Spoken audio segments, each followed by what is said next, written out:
Hi, I'm Jeff Ranke, Editorial Director of Manufacturing.net and Manufacturing Business Technology. Welcome to Security Breach. We're going to switch things up a little bit for this episode. Instead of tapping into one source for feedback and updates on industrial cybersecurity, we're going to look at some of the key insights previous guests have offered on the evolving threat landscape. From increased risks emanating from technological integrations and an uptick in automation to the more traditional adversaries responsible for next-generation malware, ransomware, and phishing schemes. To kick things off, let's hear from Tom Marsland, VP of Technology for Cloud Range, as he discusses threats to our infrastructure and state-sponsored groups from China. He'll be followed by Cyberhoot's Craig Taylor as he updates us on phishing schemes, and then we'll hear from Jon Taylor at Versa Networks as he talks about strategies bad actors are taking in targeting legacy industrial control systems. In going back and forth with your PR team, they described you as the attack master. So it would lead to believe that you've got some background into, well, a great awareness of all the vulnerabilities and things that are going on that are, well, the darker side of cybersecurity, if you will. What are you seeing right now on the industrial front? Are there certain trends that you're seeing, whether it's the types of attacks, vulnerabilities that are being exposed, or maybe some groups that are kind of lighting up your radar right now? A lot of the groups we're focusing on right now are frankly coming straight out of China. If you look at any of the typhoon groups that you're seeing in the news today, Volt Typhoon was a major focus of our organization for the last 6 months. There were specific threat advisories that came out from CISA, the FBI, the NSA, and Microsoft around that threat organization. And they strike a chord specifically with me because I spent 22 years in the military myself, and they're targeting critical infrastructure around our military bases. There's some spin-offs of those threat groups that we don't know how close they're tied. We all know they're China, but Salt Typhoon and Flax Typhoon are the others out there that are, again, specifically targeting critical infrastructure and industrial cybersecurity. I hate to say it, Jeff, but the thing that we're seeing the most is still the basics. If you look at the CISA advisories, they just put out a great one around election infrastructure just about a month ago now. And again, it was things like multi-factor authentication, patch tracking and remediation, asset identification, and the same things are true in the industrial sector. No, I think we still have a lot of those mindsets that we're looking to change. It kind of goes back to what we were talking about before about culture and understanding size doesn't matter. Sector doesn't matter. If you've got, as one previous guest put it, if you've got money and resources and a network, they're going to find you and you're going to be vulnerable to an attack at some point. So absolutely. We're only human, and we can only do so much, but it really starts with strong foundations. You can map a program to multiple different frameworks, whether it's the NIST 800 series of frameworks, or even for, my recommendation for small and medium businesses, the people that don't have a dedicated information security team, is just look at the Center for Internet Security and the basic controls they have there. If you can get 10 out of those 20, you're probably better than 75% of the organizations that we're working with out there today. So, in the intro, I went through a bunch of stats talking about how phishing is still this huge concern. We've known about it for a long time, but people are just not taking the right actions. Maybe you could give us a little bit of sort of an overview of the landscape a little bit in terms of maybe what are some of the new tactics the hackers are using, and why are we just not responding or getting ready to or preparing ourselves to handle these types of attacks? Well, that's an interesting question, and it's one that I think a lot about, Jeff, because it's not rocket science. Phishing attack is a flavor of social engineering. Hackers know that they can get people to click. If they can get people to click, they can do things like install malware, steal credentials, or even session tokens. You asked about what's changing and new in phishing attacks, and it's this post-authentication theft of your session token. So when you log into a bank or your email system, you get delivered a token. Usually it's encrypted between you and them, but it lives in your computer, and sometimes when you click on a malicious link, it can reach in and steal that session token. So the reality is phishing is today, and has been for the last 20 plus years, the number one way hackers breach companies and individuals. It hasn't changed. What has changed is the frequency, the impact, and the damage that's done when you fall victim to a phishing attack. as I started to say, it's not rocket science. It's pretty straightforward stuff. But I'll tell you this, you can graduate from MIT or any Ivy League school or high school or any school educational institution in the country with zero cyber literacy training today. You can have computer literacy, that's completely different.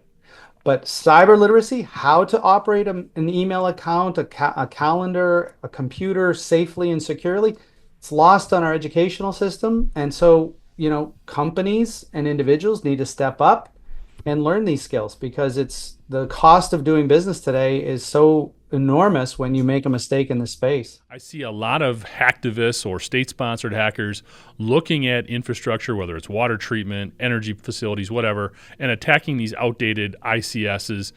And they're sort of putting out a blueprint, if you will, for other hackers then to hit the industrial control system. Obviously, that's a concern. That's a huge threat. But are they also sort of tipping their hand a little bit? Is this helping the industrial sector to also understand a lot of these other vulnerabilities within the ICS that maybe they wouldn't have looked at before? Which way do you see that going? I think it's both, right? I think it's number one, it's incredibly dangerous. If I had to sit there and say what's my boogeyman that keeps me up at night is things like that. Yeah. So I will absolutely say that this is, attacking things like the energy sector, right, and so forth is probably one of the most dangerous things that we can possibly have. The other side of that is that from an OT perspective, we've never went through and done things like pen testing. We've never went through and tried to find the vulnerabilities like you just said. So it is tipping the hand. It is helping us, right? The question is going to end up being is this going to be something that really is it something that the word I'm looking for is it more dangerous for us to allow them to continue to do what they're doing, right? As we're so reactive for it, or is this the turning point, right? And I can't answer this, right? I think the industry itself has to answer this. But is this the turning point where where the industry is going to start looking at itself, looking at how it's architected, right, for its ICS systems? And then is it going to start bringing in more of those IT controls, right, toward the end of the day? And then start also bringing in other grooming aspects like, are we going to start doing pen testing? Are we going to start, having cybersecurity, become the staple, right, within that solution, right, within that OT architecture, moving forward? So therefore we can rapidly speed up, right, and catch these threats before they're happening. And I think this is a great turning point to be able to make that happen because we're seeing more and more come out. Right now, we can actually go and we can architect to that, and then we can architect beyond that. Because if we're going to take solutions down and systems down to put those architecture in, now's the time to make it a robust architecture to where we can prevent future threats from coming in and be able to be proactive against that. Yeah, no, I agree. It's an interesting sort of double-edged sword because I've always been such a huge advocate of more transparency about these attacks and sharing more best practices. I think the advancements that the industrial sector in particular has made since Colonial Pipeline is enormous in terms of what's being shared. But like you said, there's still a lot to keep us up at night. While many of these topics are already at the top of our list of concerns, there are also a number of evolving threats that warrant an uptick in resources from both a financial and skill set development perspective. Let's dive into comments from Corsha's Anusha Iyer as she discusses supply chain and dwelling attacks, Venafi's Kevin Bocek and his take on embedded software vulnerabilities and how hackers are taking advantage of them. Baker Tilly's Jeff Krull offers an update on the evolving complexity of ransomware groups and how they're targeting the industrial sector. And finally, let's wrap up with one of my favorite guests we've ever had on Security Breach, researcher Jeremiah Fowler. He'll offer some insight on a number of unique embedded threats and some of the lessons he's learned in tangling with state-sponsored Russian hackers. The threat landscape for industrial control systems has just exploded, and maybe there's an element of, having an improved posture by doing it as a community. Right. I think that's been a lot of the benefits of like cyber on the IT side. It has become much more of like community driven, like threat intel and so forth. So it's great to see that when we're talking about kind of new strains and advanced attacks targeting like critical infrastructure and energy, manufacturing, transportation, water treatment. So I think also we're seeing like evolving malware families of just like even previous strains of maybe, 5 years ago, you take, like a Stuxnet, and now you're seeing new strains of it again that's targeting newer protocols, newer PLCs. And certainly, I think the whole AI age, industrial networks are not immune to it. And we're seeing a lot of like AI powered, like ICS based malware. So some of it is regulatory driven, some of it is like, kind of dealing with the reality of the day. So, when you talk about like autonomous malware, for example, like the rise of AI powered ICS malware can have a pretty substantial impact. And so you kind of have to have trust in the connections in your network and, have a strong identity story there. Absolutely. No, it's interesting when you bring up that malware. I think since they busted Lockbit, it's reappeared in like 3 or 4 different names or something like that. So it is kind of crazy. So one of theirs, we talked about all these connections and all the different vulnerabilities and all the weak spots that can sort of turn up. It sort of leads into one of the biggest areas that is, we've seen sort of an uptick in even more malicious activity, and that's for manufacturing supply chains. A lot more going on there. I have a feeling there are so many more we don't know about and don't hear about. We hear about the big ones, like Clorox, Dole Foods, where they got in through a software opening and it not only messed up production at those facilities, but then it led into the distribution, the retailers, the logistics providers, and impacts so many more companies, puts additional pressure to pay the ransom, all that kind of stuff. I'd really like to get your take in terms of what you're seeing on the supply chain level, in terms of what are some of the trends the hackers are using to get in, some of the longer term effects, and maybe some of the best practices that you've seen to help ward off some of those attacks.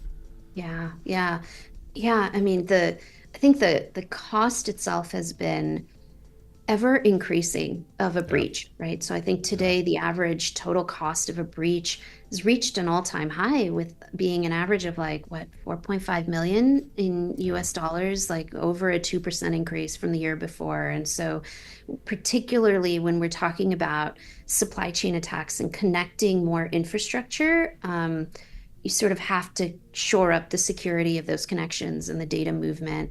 I think it is twofold. There's certainly an increase in malware that's targeting the industrial control system itself, right? And I think leveraging existing vulnerabilities of equipment that we're seeing across manufacturing shop floors from some pretty household names in terms of vendors.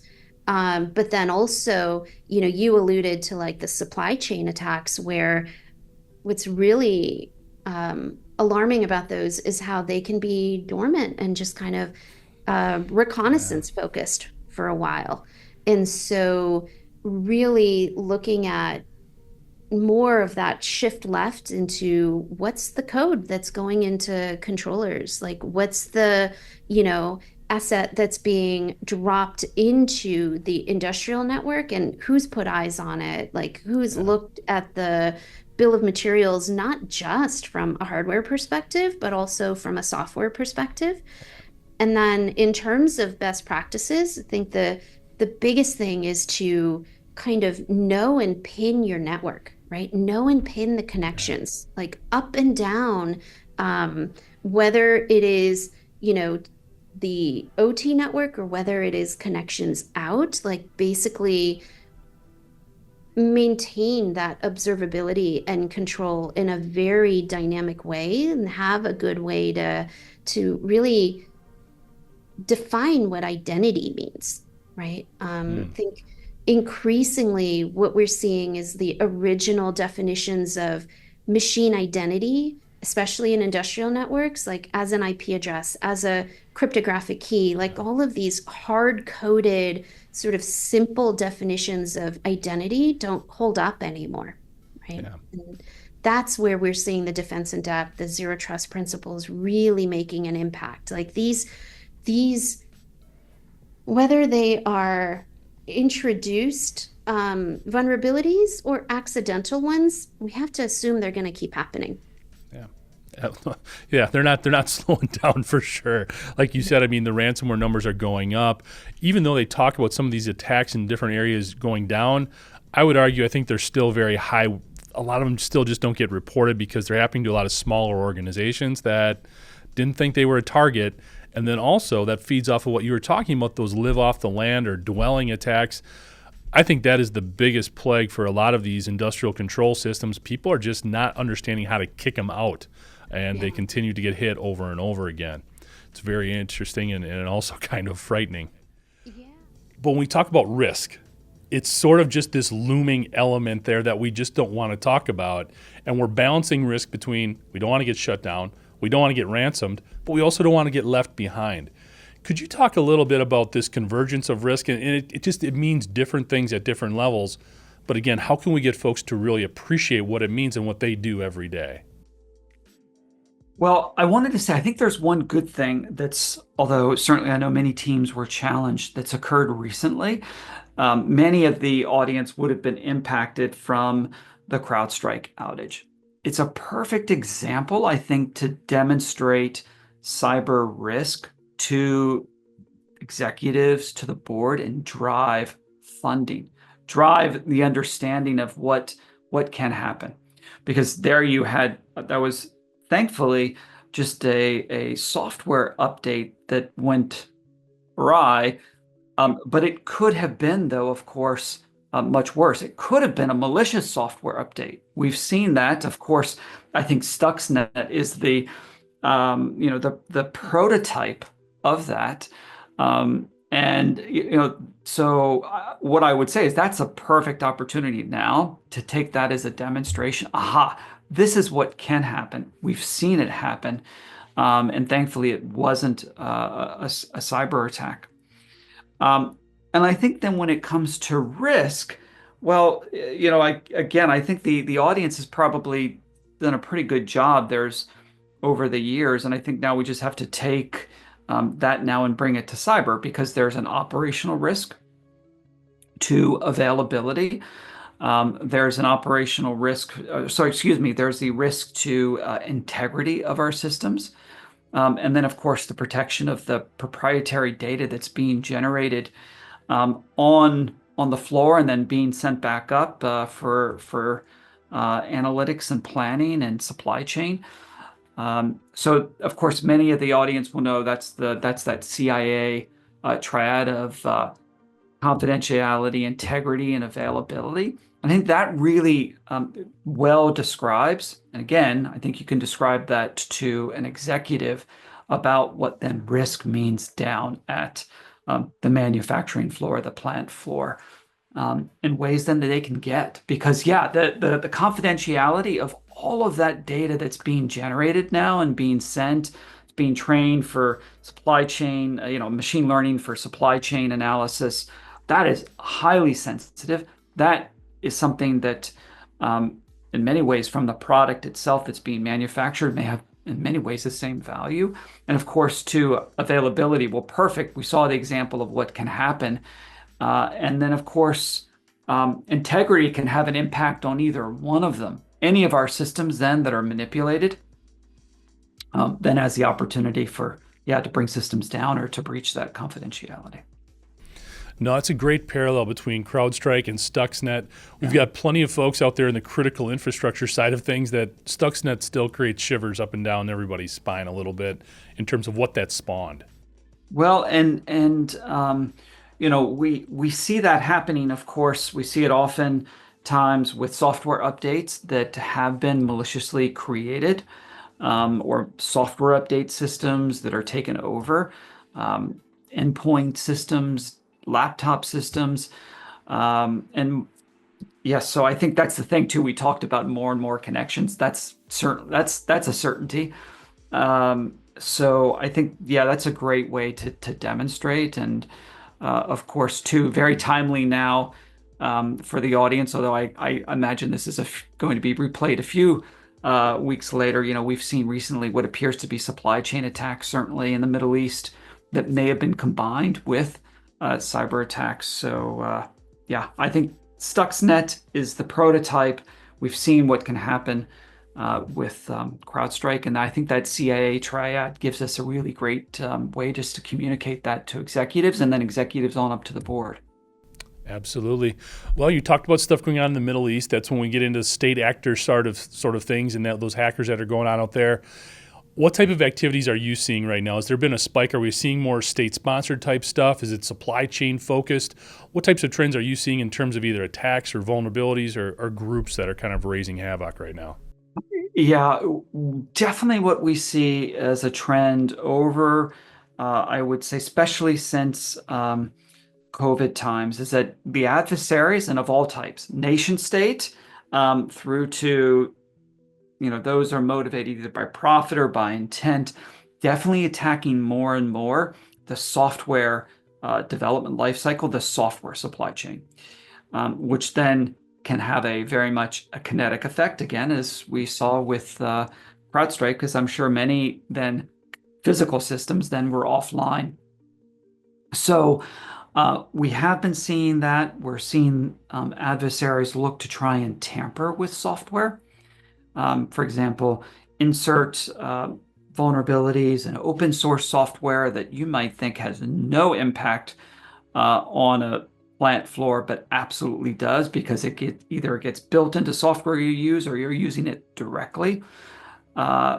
We've seen the adversary, again, try and steal, for example, the way that you authenticate code that then gets installed, because again, all of these systems are machines and they know no difference between a good software update and a bad software update, a malicious one. So we see the adversary trying to steal the code signing certificates that are used to authenticate software that's updated on systems. So and it's at all levels. It's at the nation state level, and it's also those motivated by ransom, by profit. Yeah, the software stuff is really scary, and it's kind of a combination between very complex tactics, but also very basic types of things that the hackers are still doing because it works. So why would they stop? Baker Tilly put out their Guide to Ransomware Prevention. So maybe we can talk a little bit about some of the things, how you're seeing industrial ransomware and all the challenges associated with it from your perspective. Sure, yeah. I mean, it's interesting, right? Ransomware is everywhere. So every industry is getting hit with ransomware. Yeah. And there's a lot of different attack vectors, right? So in some industries, people are going almost all the time, they're looking for a ransom to be paid, right? So they're looking to get in, lock things up, cause disruption, and cause disruption on a scale that people are sort of forced into paying the ransom, right? In a lot of industries, actually, they're also going after, personally identifiable information, things like that has some value out in the dark web, or some ability to hold it over somebody's head if they don't pay the ransom. So they get kind of that double whammy. You also get that even in the industrial sector, right, where maybe they steal some IP that they don't want getting out there. Somebody doesn't want their customer upstream, downstream to know that IP's been taken hostage. So we're really seeing that across the spectrum, right? That it's not just the initial let's lock things up, but then it's like, what other value can we extract from the attack? Specific in really the manufacturing industrial sector, you really get into a lot of ransomware where if they can lock up things that are mission critical to running the operations, they can force somebody to pay, right? So if it's, hey, I have 300 people out on the floor who showed up for work today and nothing's working, so we can't make anything today, that's a big problem, right? So there's a real immediate P&L hit that organizations feel. Sadly, what we're finding is because these are criminal organizations are so well funded now, right? They found ways to make money. They found ways to get the Bitcoin, whatever it is they're extracting out. They're also reinvesting, right? So they're getting more sophisticated. They're saying, they're almost like a normal business enterprise at this point. Hey, we made $500,000 locking up this kind of manufacturing facility. Who else is out there? Let's research it. Let's see who else uses that software stack we just saw. Let's find ways we can, do the intelligence to get out there and find that stuff. And the real scary thing is, in a lot of cases, everybody thinks ransomware happens and it's like, oh, well, they broke in yesterday and they launched their ransomware today. usually that's not the case. They're in there for a while. They're searching, they're snooping. So maybe they already know who the other 10 top competitors are to a given organization. And so now they have 10 other organizations to go target. So it's really becoming difficult to protect against ransomware effectively, right? It's getting harder and harder, I should say. A lot of the normal things you do to protect are still the same, but it's just getting harder because they're getting smarter and smarter at how they're trying to extract that value for themselves. Well, I think, connecting the dots here with the OT security space that we really target our audience with, there's always that place where you have to start. And we've seen this in a lot of big industrial organizations. They start on the IT side with a lot of these software platforms, ERP being a huge part of the manufacturing enterprise or the industrial enterprise. And one of the reasons I wanted to have you on the show is you came across a really interesting breach that centered around an ERP company, ClickBalance, based out of Mexico. And well, I'll kind of let you take it from there, Jeremiah. Maybe you can talk to us a little bit about how you discovered this situation and what it all turned into. Yeah, so, and that's the thing. There are many smart people all around the world. I've worked actually I live in Europe now, but I lived in Ukraine. And, we're just talking about Mexico is becoming an outsourcing hub, the same way that Ukraine was an outsourcing hub, because young, smart people realize that you can control your destiny, work how you want, and you don't have to go through this traditional bureaucratic layers of a real world business. And so IT is really something that you can do from anywhere in the world. When I'm looking for data, the first thing I do is I see what it is, and then I try to validate the finding. And I'm always looking for data.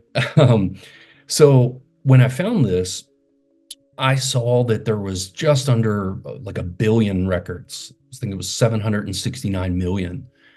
And inside of that, there were like 380 something thousand email addresses. And that opens an entire can of worms, because one of the biggest risks right now to security, yes, of course, ransomware, of course, malware, but social engineering is a huge issue. And especially when you're talking at a corporate level, if you're going through and you're looking and researching who are the key players, who are the top people, who has access to what, and if you target them, you already have their email address, you already have internal data, you already have many of the tools you need for a successful social engineering campaign.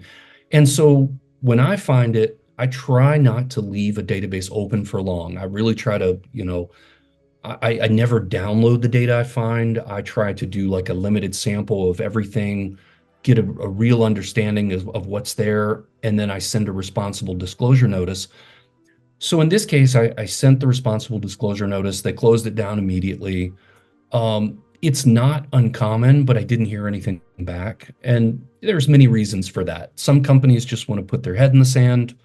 Some companies just don't trust. They're like, oh no, I'm not falling for this scam. They hacked us. Yeah.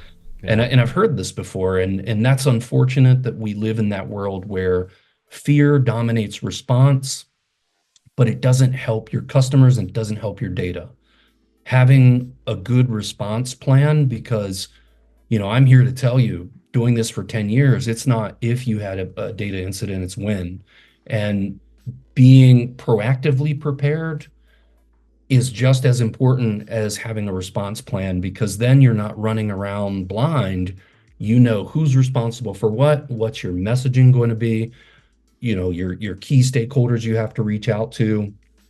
And so I don't really know the fallout of that. And they've been in business for 25 years. I saw a lot of IP addresses from the United States, Canada, and with free trade and the networking between Mexico, the United States, and Canada, and probably around the world, who knows what, how big they were or the outreach that they had to their customers. Well, 769 million records tells you they have quite an extensive reach and into a lot of different industrial sectors. or different sectors, I should say, business areas.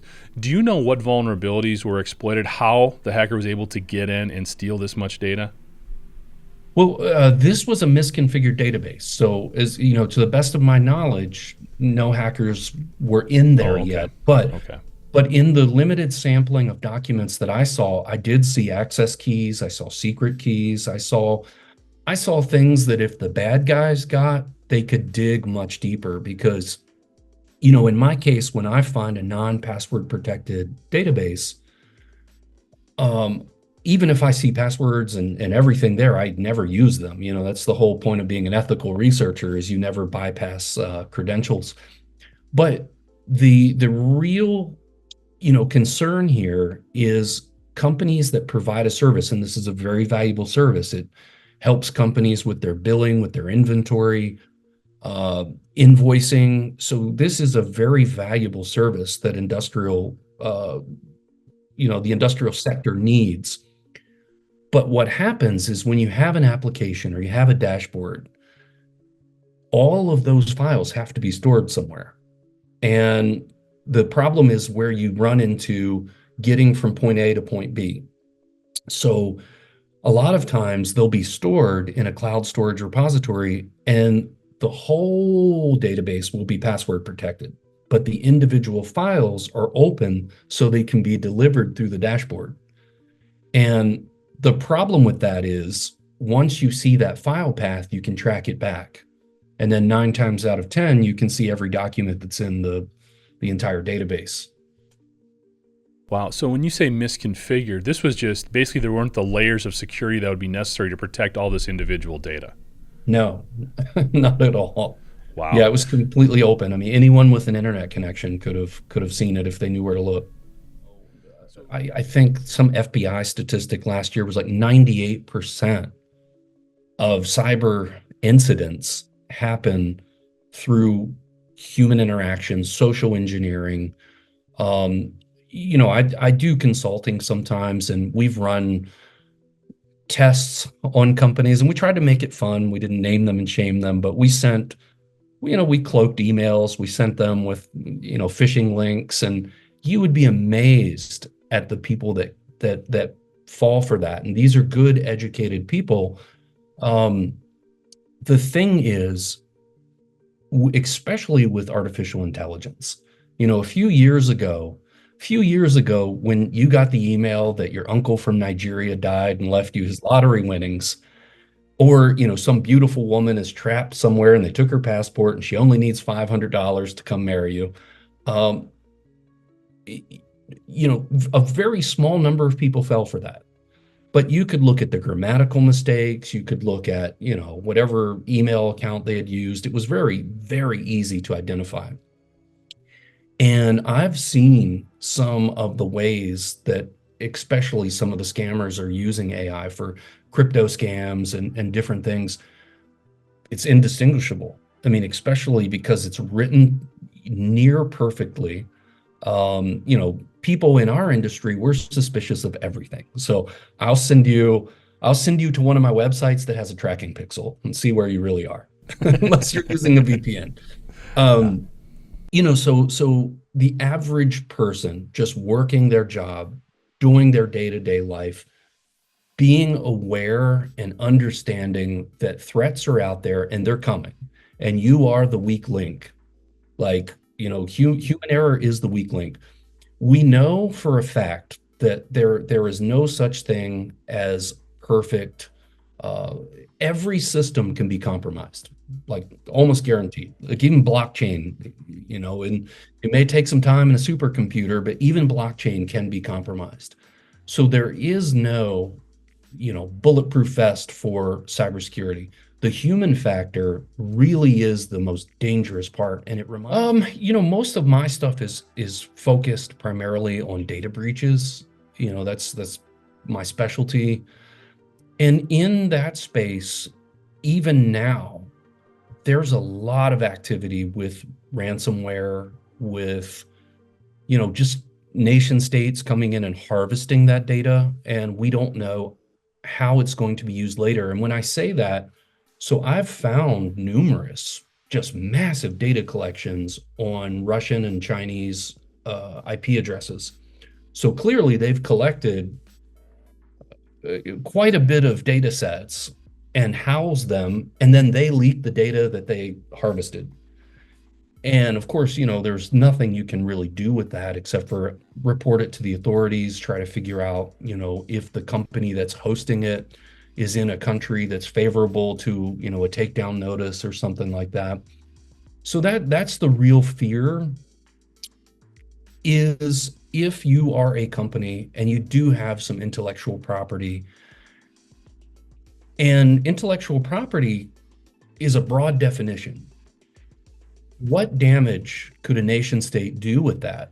Could they clone the things you, especially in an industrial setting, like let's say you manufacture something, where's your blueprints? Here's the blueprints, here's the customer. Now we just took your business.